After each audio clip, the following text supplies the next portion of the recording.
Okay, so before I dive into the infrastructure, we're going to hear just a few minutes from Jennifer Wakeman, Executive Director of Drive, and then David Gibbons, CEO of Center Wisp and from Black Bear Fiber.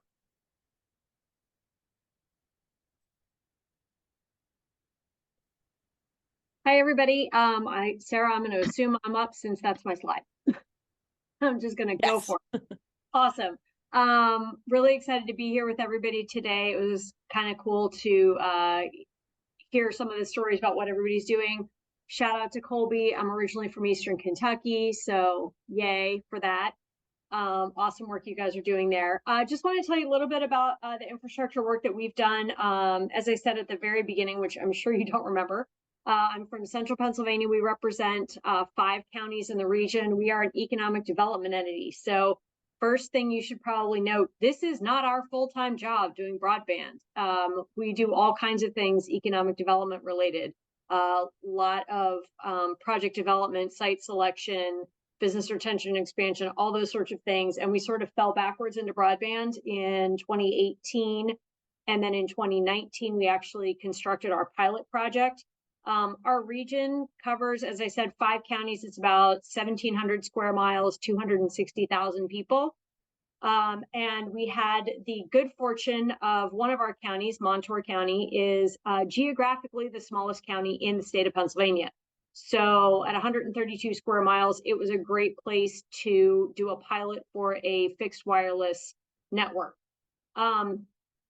And I should say I know enough about broadband, or knew enough in 2019 to be dangerous. I have a great team that works with me, and they also knew enough to be dangerous, but we brought in the right kind of consultants and folks to help us get this thing off the ground. So we started with 4 tower sites in 2019, and then COVID happened, and then CARES Act money came down the pike, and we very, very quickly, in less than a year, grew our network from 4 tower sites to 21 tower sites. And that was no small undertaking. We built 3 towers, and then we have pictures of one of our towers going up, and then a couple of silos that we used. I mean, we have gear on the top of one of our major hospitals. We have one on a gypsum plant.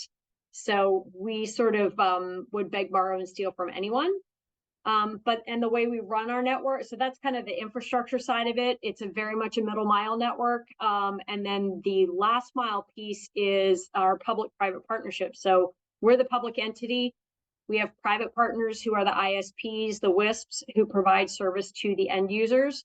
And so we own the network infrastructure. They do all the customer service.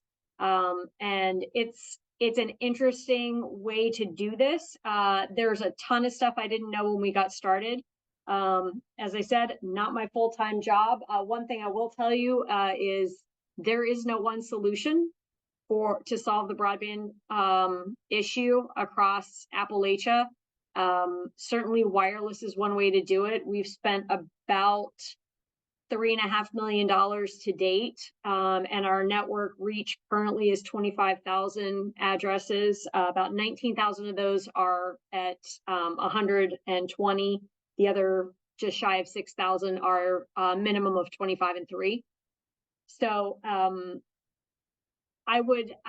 if I can say anything, it's to be an encouragement. If this is sort of not your forte and you've sort of gotten into this because, well, somebody in your region needs to do it, it's okay, you won't die.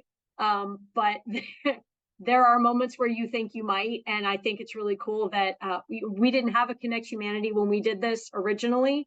We're really excited to be part of a group and sort of do this in a more structured fashion than maybe we've done it in the past.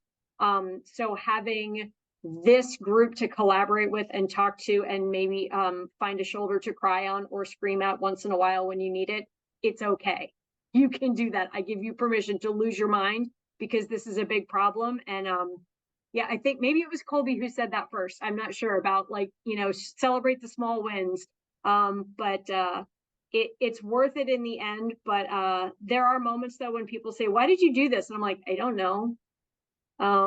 But we did it because it needed to be done and there was no one else to do it at the time. That's the simple answer. And that's kind of what we do in economic development. We fill the gap. So just to be an encouragement to you all is sort of my role here today. And we're really excited. We've deployed some really interesting infrastructure. It's all primarily non-line of sight, so it's using CBRS is sort of the technology we're using. But now going into BEAD, we're actually having conversations about fiber, just because, again, it's another kind of arrow in the quiver, and we're willing to kind of try all of the things to get the solutions that we need. So with that, I'm going to hand it over to Dave, who is actually right next door to me and a good friend. Hi, Dave. Thanks, Jennifer. Hi, how are you? Good. Hey, everyone. My name is Dave Gibbons. That was a fantastic presentation. We're well acquainted with the Drive Network and a participant, so it's a great organization. And before I jump into my spiel here, I will say, going off of what Jennifer said, if you're not regularly questioning your decision to be involved in broadband, I don't think you're doing it right. So that's okay. Know that you're in good company, and I think that's a very normal feeling in this industry. So I was going to speak a little bit about marketing and digital inclusion, but there's been so much talk about that I think I'm going to go in a different direction and talk about pole permitting. So there have been some discussions about pole permitting today, and I want to share something that we've learned through our operations so far, building out fiber. So again, my name is Dave Gibbons. I'm the founder and CEO, day-to-day operations person for CenterWisp and the fiber brand name Black Bear Fiber. I've been in this broadband world on and off since 2015, and really started going full speed into the wireless world in 2019. We got involved in RDOF pretty early on, and as a result of the way that auction was formatted, we kind of had to make a decision to move forward all in on fiber. And we have been learning how to make fiber happen since then. So I want to share very quickly here some learnings that we've had around how to make fiber happen quickly. Specifically around pole permitting. So there have been a couple folks mentioning pole permitting today. In the industry, the term of pole permitting is synonymous with the other term, make-ready engineering. So this is the process of pole owners, who tend to be incumbent power or incumbent telephone companies, getting their poles ready for you to attach fiber optic cables. And that process basically involves measuring. So we go out in the field with either laser measurements or very highly calibrated cameras, measuring where power, neutral, street lights, existing comms, things like that are, not only on the pole, but also in the areas between two poles, which we call the midspan. And the problem here, just to highlight it, and this problem needs significant national and public utility commission in each state level attention, but until it gets that attention, we kind of need to work within the bounds of the system that exists today. So the problem is that as organizations like ours are building out broadband networks, we are oftentimes in direct competition with the pole owners. And as a result, they are very disincentivized to work with us because we are taking customers from them, right? So let's call it exactly what it is. When we are building in a rural area and there's an incumbent telecom, we are going to go compete with them for the small number of homes in that rural area. And very likely we are going to take some of those customers from them. We're going to put in fiber, and they're no longer going to take a copper telephone line. So they can't tell us no in our case, because we are a phone company as well, a CLEC as designated by the Public Utility Commission, but they can kind of put our project in molasses and make it take forever. So without going too deeply into that right now, I want to share something we've learned. The project that I'm going to talk about here is one that was partially funded by the Commonwealth of Pennsylvania under the Unserved High-Speed Broadband Initiative. It's about a $1.2 million project, 1.25 million project to build 25 miles of fiber in the heart of central Pennsylvania, right near Penn State University, in a town called Tussieville. So this project was awarded about 18 months ago now. We took it from project award to hanging fiber in 12 months. And I think we're going to take it to completion in about 19 months, which is crazy fast for a fiber project. The way that we did that is we did some pilot projects and found something kind of unique about these incumbent telecom and power companies. The unique thing that we found is that they all tend to contract out their pole engineering. So in the case of an investor-owned utility, I'll use West Penn Power as the example. They have 5 or 6 contractors that are allowed to do engineering and make-ready work on their poles, and those are the only contractors that are allowed to work for them in the country. Interestingly, those contractors are not exclusive to the power company, so you can hire them directly. So what we found is if we go and hire one of the contractors that is pre-vetted by the power company directly, we can have them do the engineering work on our behalf, and then they take off the hat that is working for us and put on the hat that is working for the power company and put all of the engineering work they've already done into the power company's system. So I don't love that that's the reality, but again, until this gets the attention that it deserves, that's the reality that we're working in. And what we found is that if we pay a very small premium, a few $100s a pole extra on the high side, we can hire these consultants directly. And it takes our process from something where we engineer it and then it goes into a pole owner system, and that could take 3, 6, 12 more months to something where we can go from engineered plan to engineering ready for pole changes, replacements, lowers, things like that in anywhere from 3 to 9 months. So I want to share that because it's, again, I don't love the reality of that situation, but it's the way the system works. And when we know that, we can kind of budget for it and be able to deploy fiber more quickly. The other thing I want to point out is it's important to understand who the pole owners are in a territory. Even in deeply rural areas, we've found that because of the timelines under which telephone lines and power were installed, there are often 2 pole lines. So there will be one for telecom on one side of a road and one for power on the other side of a road. So it's uncommon that they share those pole lines, even in deeply rural areas. So my recommendation in these areas is figure out who your competition is. And what I mean by this is there may be a co-op power company that's doing a fiber to the home build? Probably not in this group. So they are your partner. You should try to permit their poles instead of the telecom's poles, because if you can work with the power company and maybe provide some fiber for their SCADA network or some other need that they have to fill, they will make sure that your applications get the attention they need as quickly as possible. And we found that that kind of thing streamlines the process. On the other hand, if maybe they have a network or maybe their poles are dated and there would be a lot of replacements, those incumbent telcos can be partners under the right circumstances. I will point out though, and I'll use our territory as an example, we service a lot of areas that are legacy CenturyLink, what used to be the Sprint network. CenturyLink sold all of their wireline assets in these areas to a very large, very heavily invested firm that I won't name by name, but the point is, why do you go and pay a lot of money for legacy telephone assets, right? You don't. You pay for poles and pole attachments. So we're seeing all this very heavy investment in rural telecom, and the writing on the wall is all of those folks are going to be running their own fiber. So my other kind of learning, and maybe not word of caution, but thing we need to keep in mind is I actually personally believe that in most of these rural areas where fiber builds are underway, there aren't going to be many homes that don't have access to more than one fiber provider. I think due to the way funding is happening, we're going to see the paradigm shift and flip on its head. So there will be, and I heard this mentioned earlier in the call as well, there will be urban or semi-urban areas where there is no fiber to the home, and there will be rural areas 20 miles away deep into the country where residents have access to 2 fiber to the home providers. So the reason I bring this up is if you're looking to work with a rural telco, be aware that they are also running fiber. They're very well financed and they're going to do it as fast as they can. So whatever the legal bounds are around how long they can take to process your permits, you should expect that they will take that long to give you feedback because, again, they're your competition. Well, thanks very much, David. Really appreciate your insights. Absolutely, Tom. Thank you. Well, I'm happy to kick off the last session before we give it to Sam for wrap up. Talk about broadband infrastructure, and indeed, we are going to be talking about some of these issues in Make Ready as well. Just make sure everybody's on the same page. If you see 1 megabits per second, that's 1 million bits per second. A gigabit is 1 billion bits per second. I know most of you know this, but it's a good idea to level set.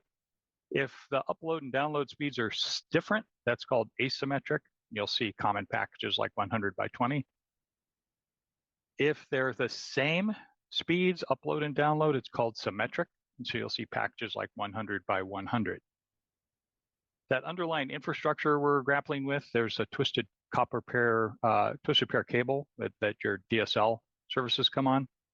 There's coaxial cable that the cable companies first installed for video, but ended up kind of retrofitting data onto them.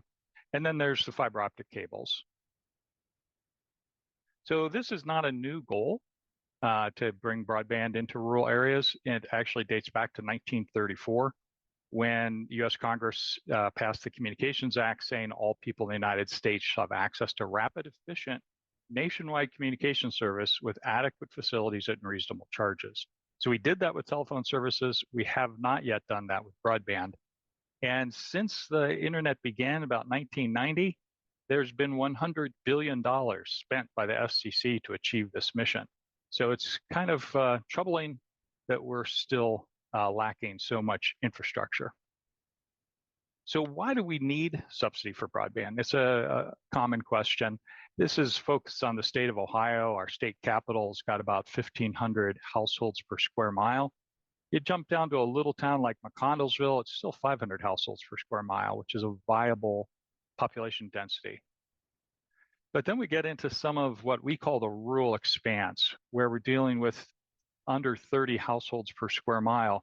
And you'll see the entirety of one of our counties, Meigs County, is only 26 households. And you get into some of the other areas and you get well below 20. So 1% of what you see in our state capital. So there's just no way that without a subsidy, you can't have a profitable network moving into these low population density areas. And there is good news. So some of the areas have been funded, and I highlight this location in Guernsey County, Ohio, where we've got the Ookla speed test data here, and we kind of use our own speed scale. Dark red is the worst, below 10.1. Dark green is the best, above 200 by 50. And these are Ookla test locations, and you'll see, wow, terrible service in this area. And in this case, the FCC agreed with us, awarded it to Charter in the Rural Digital Opportunity Fund. And now just 2 years later, we are seeing a really big sea change there. You're never going to see all green dots, but you'll see that this rural area that before was pretty much devoid of anything, there's a lot of green dots, a lot of yellow dots. To get a green dot from Charter, you're spending $100 a month to get enough speed from them. So this has been a very significant project, and it helps us see that we can identify unserved areas using speed tests, and that we can also see the progress. So rural consumers will buy broadband at higher speeds. Fiber is sustainable until you get into super low population density. So in deciding what to do, we think it's really important to come up with overarching architectural guidelines. So key objectives. We want the capacity to meet the needs of the year 2055. We need to think 30 years in the future because these are infrastructure dollars. We're supposed to build something that's going to last. Longevity, we want it to last at least 30 years. And we want to reach 100% of the households and businesses. So those key objectives then become key aspects of your planning effort. So 3 technologies, there's low Earth orbit satellite, there's fixed wireless, and fiber to the premise. So we really need that big picture to help guide our investments. So when we go to the DSL, I just like to use a road analogy. If you just stop maintaining roads for a few decades, well, after a few years, you'd have big potholes. After a few decades, it'd basically be a goat path. That's unfortunately what we have with DSL, is the old twisted pair copper. It's basically a digital goat path because most of that copper is 60 to 70, some of it even 80 years old. Well, it was great. It brought telephone services into areas, but actually these days it doesn't even support reliable telephone service, let alone high-speed broadband. So a lot of states are going to downgrade anything that's DSL to being underserved. They think that's really a good move. Fixed wireless, a lot of good information on fixed wireless today. And from a tower that's in a flat area, in the flatlands, top of a 300-foot tower, you can see a long ways. You can imagine throwing a wireless signal pretty far. The problem we run into in most of Appalachia is the terrain and the foliage. And I love the terrain and foliage in Appalachia. I live in Appalachia myself in Athens, Ohio, and always feel at home when I get back down into the hills. Not the best thing for fixed wireless.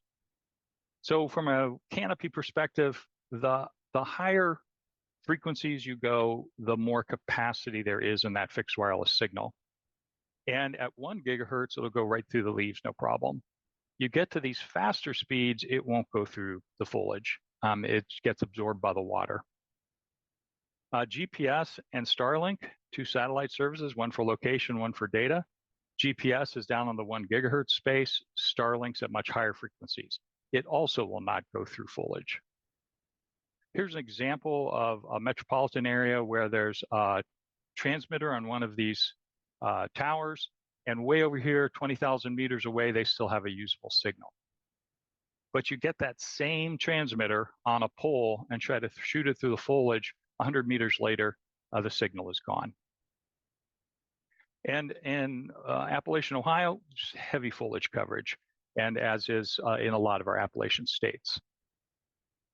And then terrain is also a big issue. Again, it doesn't matter what frequency you use, it's not going to go through a hill. There's some little bit of lensing effect you can get in non-line of sight, but you can't really count on that. Starlink, yeah, it won't go through a hill either. And we did what we do is we pick representative areas, representative geographies, and then we do a mapping by identifying tower locations. You see these yellow stars. We just picked the best spots we could to put 4 towers, all just a few miles apart, to try to cover this 50 square mile area. And what you see here is in all of these white areas, those are areas that could not see any of the 4 towers in this relatively small area. So all those red dots that are in the white areas are households that would not be able to receive a signal. And these are just terrain obstructions. We did not include foliage in this analysis. And Ohio terrain, again, the gorgeous Appalachians is pretty rugged terrain. So you end up with a lot of terrain shadows when you try to do fixed wireless. So we think it's really important to take a long-term perspective. If you jump back to 1990, that's really when the World Wide Web became something that became popular in the popular culture. And the internet predates it a long ways, but that's when the average person started using it. And if you look at the speeds that people use, and this is a logarithmic scale on your left, it's a 10-fold increase each step up. And plot that out, that we've seen a 10-fold increase in the average bandwidth consumption per decade. So that 25.3 standard, that hasn't been relevant for at least 10 years. And today, the average is well over 100 megabits per second, but I'll just call it 100 megabits per second as the average today. And that's one of my problems with the speed targets. Oh, let's get to 100 by 20. Well, that's just what's available at average speed today. That doesn't take care of the future. So what's next? Yeah, hard to say what Silicon Valley is going to come up with next, but we can certainly say bandwidth demand is going to continue to increase. Will it just keep going on the same curve? It's hard to say. 1 gigabit, totally imaginable. So we're definitely get to 1 gigabit. There's a lot of areas you can get 1 gigabit and faster today. 10 gigabits is this next one for 2040. That's also very imaginable. There are affluent communities today doing fiber to the home where they require that you offer a 10 gigabit package to the residential consumers. So maybe it gets all the way to 100, maybe it doesn't, but let's extrapolate that out. If you look at fixed wireless, satellite, and DSL, they're all going to top out at about 100 megabits per second. Yeah, there's spot locations where you go faster, but generally about 100 megabits per second. Cable modem is going to top out at about 1 gigabit per second. Today, you do some of the upgrades, you go a little bit faster. But fiber is at 400 gigabits today. We can do 400 gigabits. It's happening commonly. So if we look at an infrastructure planning horizon that stretches out to 2055, well, there's only one technology today that can actually meet the needs of 2055, and that is fiber. And these short-term efforts try to patch this up while we wait for the infrastructure deployment, I think are great, but we don't want to mistake them for the long-term solution.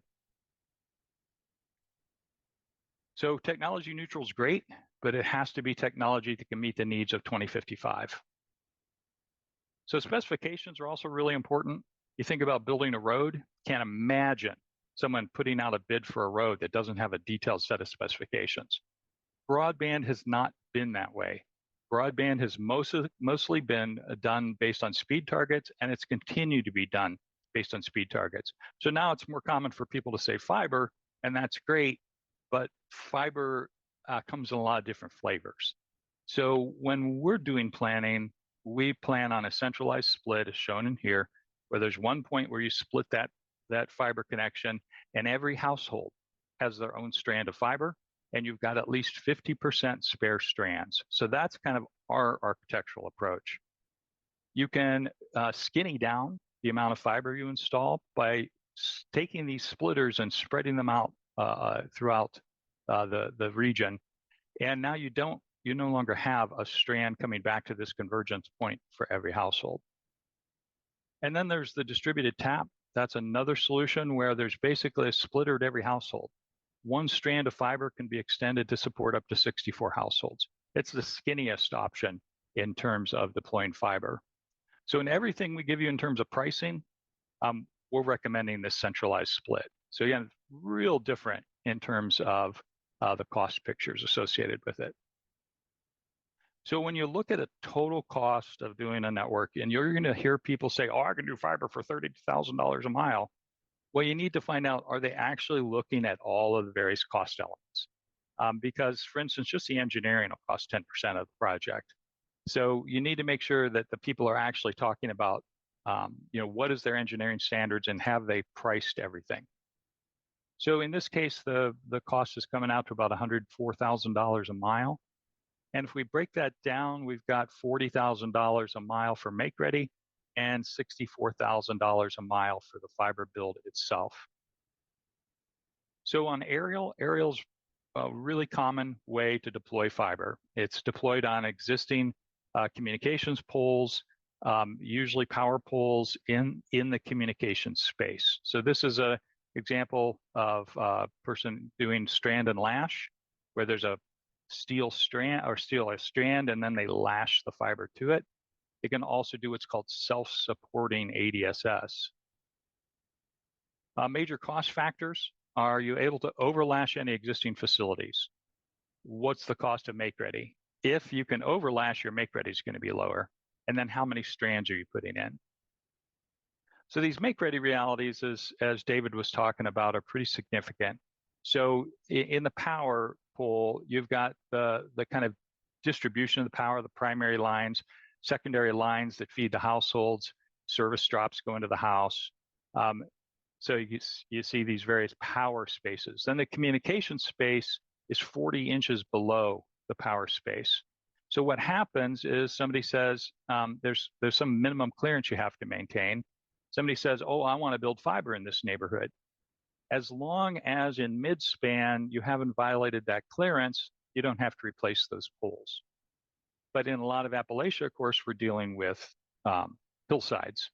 And so now that minimum clearance has been violated, and one or both of these poles is actually going to have to be replaced. That's expensive stuff. The power companies, and only the power companies, have the ability to do this. They're the only ones who can give themselves permission to do this. They can put the fiber up in the power space itself. And that makes a really big difference in terms of how many poles you have to replace. It's really just structural integrity at that point. You're eliminating a lot of the clearance issues. And it's a big deal. Replacing these poles is tough. One advantage is that you are improving grid resiliency, because some of these poles date back to rural electrification. So they're old, they still have enough structural integrity to support the power. So coming through and replacing them with taller, more robust poles can really help grid resiliency. But these are major construction projects. A lot of the pole routes go off-road, so you end up with tracked vehicles. And it's really very unpredictable, and you don't know until you've engineered it, filled out all the pole applications, given it to the power company, they review it, and they come back with a price. That's when you find out how much make ready is going to cost. Your engineers can kind of guesstimate it a little bit just by reviewing what's on the poles, but until a power company gives you the number, you don't actually know what it's going to cost you. And we're seeing it range anywhere from $10,000 a mile to $70,000 a mile. So when we look at aerial backbone and distribution fiber, this is everything but the little drop to the house. We're looking at a cost of $75,000 to $120,000 per mile. And that's with a very big make-ready spread of 20 to 55 and a smaller spread in the fiber of 55 to 65. Again, a lot of people are going to be shocked at these prices. This is what we're seeing in the industry for the type of fiber network that we're recommending. So high strand count, strand and lash. You don't already own pull attachments there.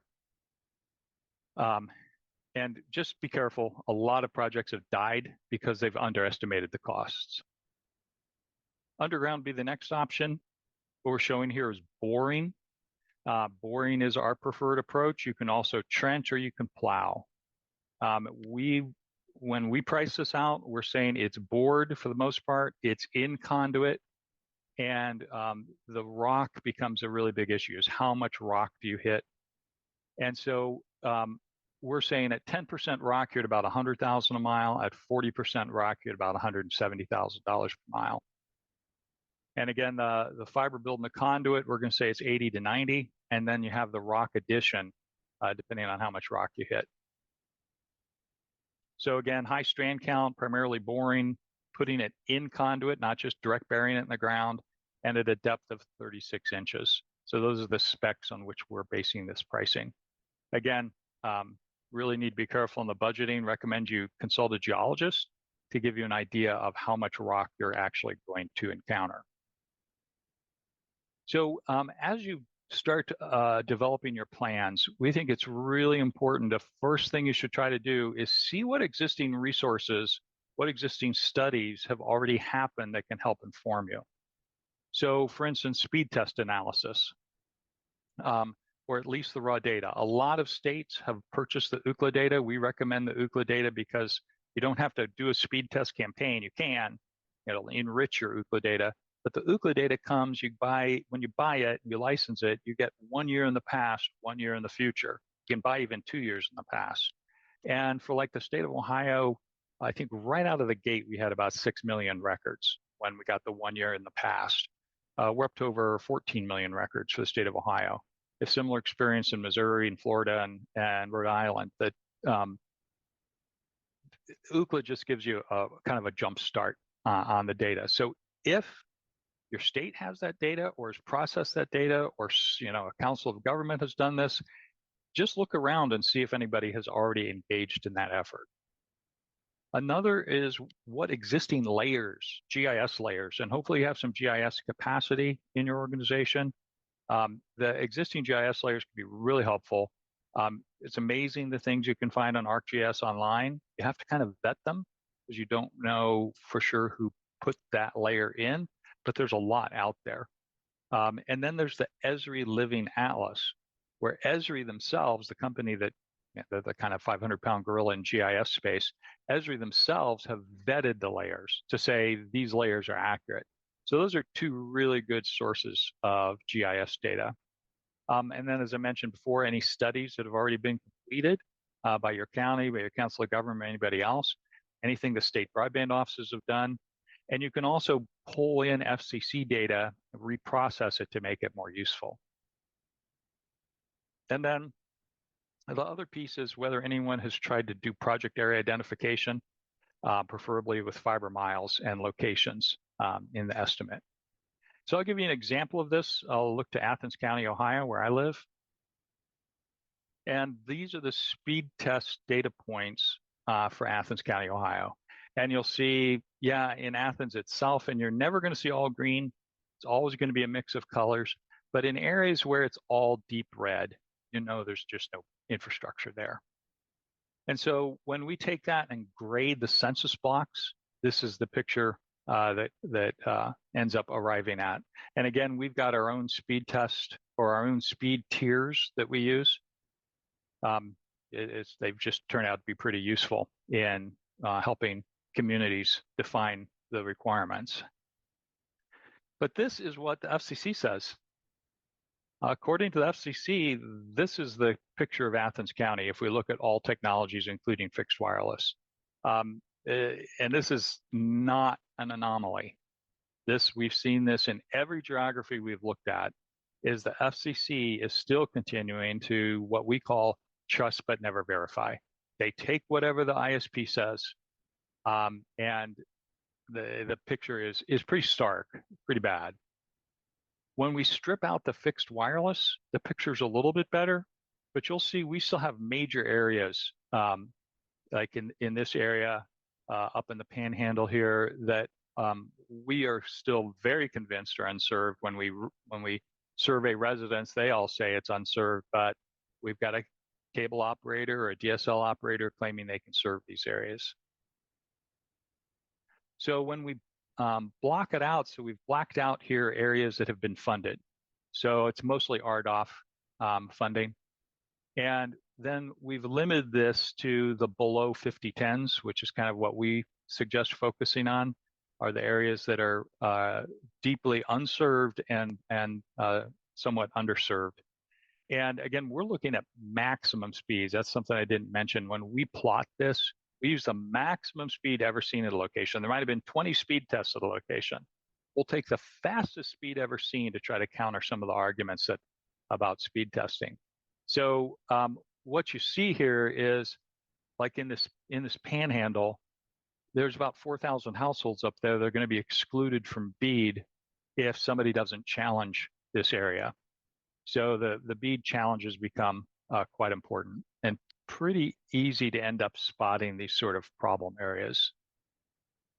And then we also like to use Dun & Bradstreet data. And again, somebody may have done this in your area already. What we do is we take the Dun & Bradstreet business data and we estimate broadband demand by weighting based on the type of business and the number of employees. And we've been stunned to see how many businesses we have operating in areas where there's no broadband. And we hear all kinds of workaround stories. Like, well, I wait till 3 o'clock in the morning where my HughesNet's not so bad to upload things. Or I go to the library every afternoon to use the Wi-Fi there. It's pretty amazing the level of creativity that people use to try to get around this. Obviously, we don't want them to continue doing that. And the size of the dot here shows what we estimate the relative broadband demand. So like a healthcare company with 50 employees is going to use a lot more bandwidth than a construction company with 50 employees. They both need broadband, but the healthcare provider needs a lot more. So that's what you're seeing in the different size dots there.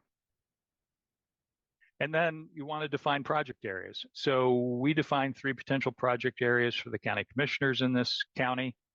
And then you need to figure out how much you think those are going to cost. So you'll see we've got 74 miles and 600 households, 53 businesses, and so forth throughout these 3 service areas. And this becomes the key metric. How many households per fiber mile? It's the key metric that every financial analyst from an ISP is going to use, is how many households can I pass by building a mile of fiber?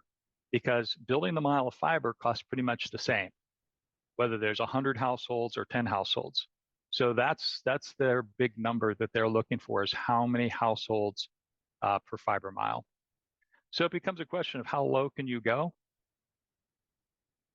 That if we just say cost per mile is $100,000 and there's 25 households per mile, you're at $4,000 a household to pass them. If you're at 5 households per mile, you're at $20,000 per household to pass them. And even at 20 with $5,000, some people are like, oh my gosh, I can't believe we're going to spend $5,000 for that. But if you divide that over the 30 years of the useful life of that asset, that's $167 per year per household. That seems very worth it. Compare it to water, sewer, highways, things like that. Broadband's really a good deal. So then if for instance, they use BEAD and get a 75% grant, you'll see that house that was $5,000 a mile, they'll get $3,750 out of BEAD, and they're left to cover $1,250. At the other end of the spectrum, they could get up to $15,000 of that $20,000, but they still need to invest $5,000 a household.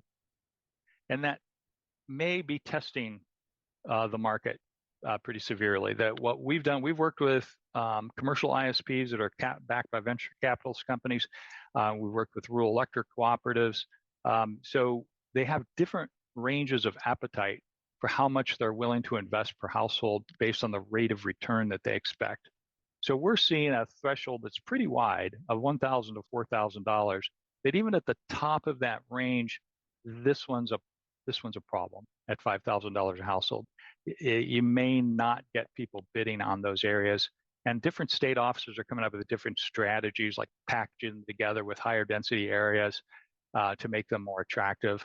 In a high cost area, you can get 100% of the capital costs from BEAD.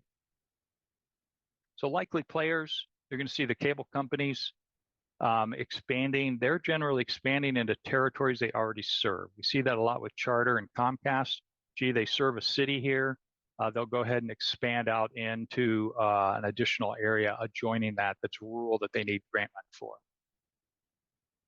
The traditional telephone companies, don't have a warm place in my heart because they've gotten $100 billion over the last 30 years to solve this problem, and we're still in this problem.